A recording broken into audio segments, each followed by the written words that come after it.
अटके हुए प्रोजेक्ट की बात हो रही है, मुझे हरामी याद आ गई। हाँ, बुसान इंटरनेशनल फेस्ट में इसको स्क्रीन किया गया था, इंडो अमेरिकन फिल्म है, ट्रेलर कहाँ अटकी है, क्या है मामला और प्लॉट क्या आई है don't basic? No. I actually ये फिल्म, इसमें मैंने एक गेस्ट अपीयरेंस का रोल प्ले किया है। अच्छा। It's a special appearance. मेरे कुछ 7 सीन है। सागर भाई का रोल है। एक्चुअली फिल्म इन बच्चों के बारे में है जो इट्स बेसिकली प्रोटैगनिस्ट कोई और है। It's about kids. लेकिन आई थिंक वो प्रॉब्लम ऐसी हो गई है कि कोविड के वक्त वो फिल्म का सेल होने वाला था, लेकिन अभी चीज़ें किक स्टार्ट हुई हैं फिर से। एक फेस्टिवल पे भी हम गए उस फिल्म को लेकर, हमारे डायरेक्टर लेके गए थे। श्याम मदिराजू। यस।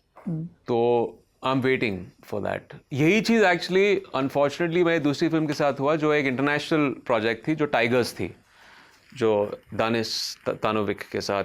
वो फिल्म, वो एक ऑस्कर विनिंग डायरेक्टर थे, नो मैन्स लैंड उन्होंने डायरेक्ट किया था। उस फिल्म में भी फॉर सम रीज़न बहुत सारे हर्डल्स आए और बहुत सारे प्रॉब्लम्स आए। हमने फिल्म शूट की थी 2012 में, जाके रिलीज़ हुई 2017 में OTT पर। थिएट्रिकल रिलीज़ उसको मिली नहीं because of the political situation और बहुत सारी दूसरी चीज़ें जो थी केम इनटू प्ले। कैप्टन नवाब के साथ भी ऐसा ही कुछ हुआ क्या? Political situation? नहीं, वो नहीं है। वो बस एक कंसेंसस था, जिस तरह स्क्रिप्ट बन रही थी। दोनों डायरेक्टर और मैं उस चीज़ से नाखुश थे। एक अलाइनमेंट नहीं थी, जहाँ तक के क्रिएटिव हम दोनों सेटिस्फाइड नहीं थे। It was your production? Yes, partly. कई जगह खबर चली कि आपने स्क्रिप्ट भेजी, डिफेंस मिनिस्ट्री के कुछ ऑब्जर्वेशंस थे, कुछ ऐतराज थे। नहीं, ऐसा कुछ नहीं है। हम भेजने वाले थे, लेकिन भेजने से पहले किस लिए भेजने वाले थे? I think we just wanted to see कि ऐसा कुछ उनके कुछ इनपुट्स हों स्क्रिप्ट को लेकर, जहाँ पे हम इनकॉर्पोरेट कर सकते हैं फिल्म में, कि उसको बेटर कर सकें, ताकि ज़्यादा रेलेवेंट बनाए हम ऑडियंस के लिए, एक एक्यूरेसी आए फिल्म में। उसके लिए भेजने वाले थे, किसी और चीज़ के लिए नहीं। बट अल्टीमेटली स्क्रिप्ट जैसी बनी, we were not very happy with it. आपने कई अलग अलग और नामचीन कई स्टार्स के साथ और कई एक्टर्स के साथ बड़े इंटरेस्टिंग कोलैबोरेशन किए हैं।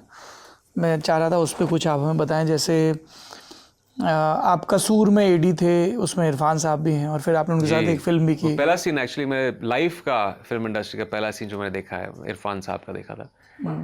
तो बड़ा ही how was he? Oh you fantastic. मैंने कभी उससे पहले ऐसा कुछ देखा नहीं था, उस किस्म की परफॉर्मेंस। मैंने ज़्यादा इरफान की परफॉर्मेंसेस देखे नहीं थे, बट जिस ईज़ के साथ उन्होंने वो सीन किया था, एक इंटेरोगेशन सीन था, मेरा पहला दिन था एज एन असिस्टेंट डायरेक्टर, और उन्होंने जिस तरह बैठ के वो बहुत ही कूल डिमीनर में वो लाइंस कहे, आई वाज लाइक ये तो एक्टर, मैंने इस किस्म का एक्टर कभी देखा नहीं है। I have not seen someone perform like this. क्योंकि हमेशा होता है ना कि थोड़ा आपको करना है, वो थोड़ा सा एक्टिंग करनी है। ऐसा लग रहा था कि उन्होंने उस तरह लाइंस को निचोड़ लिया है, नेचुरलिस्टिक परफॉर्मेंस जिस तरह दिया है, वो ऐसा लग नहीं रहा था कि वो परफॉर्म कर रहे हैं, बट फिर भी he was looking so entertaining in what he was doing. I was very moved by that scene. और फिर आपने एज एन एक्टर उनके साथ फिल्म की द किलर। यस। आप थे, निशा कोठारी थी उसमें। जी। वो कैसा था? क्योंकि अब तो आप लोग अच्छा एक्सपीरियंस था। It was very good experience. हम रिहर्स कर रहे थे, नोट्स एक्सचेंज कर रहे थे। How was it? No, I think it was just about, जैसे मैंने कहा, जनरली कमर्शियल फिल्मों में आप अपने डायलॉग सीखते हैं, वो अपना प्रेप वर्क, और इरफान हमेशा अपना प्रेप वर्क करके आता था।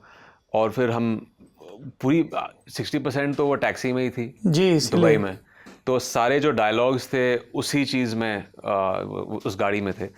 बट जब आप इरफान के साथ सीन कर रहे हैं तो एक अलग ही वो एक्सप्लोजिवनेस आती है सीन में, जिस तरह वो डायलॉग्स कहते हैं। और मेरे लिए भी एक सीख थी, क्योंकि उनका इतना तजुर्बा है थिएटर में या टेलीविज़न में। मैं बहुत मैं सिर्फ सीख रहा था उस वक्त। वो मेरी चौथी या 5th फिल्म थी। काफ़ी सीख रहा था उनसे।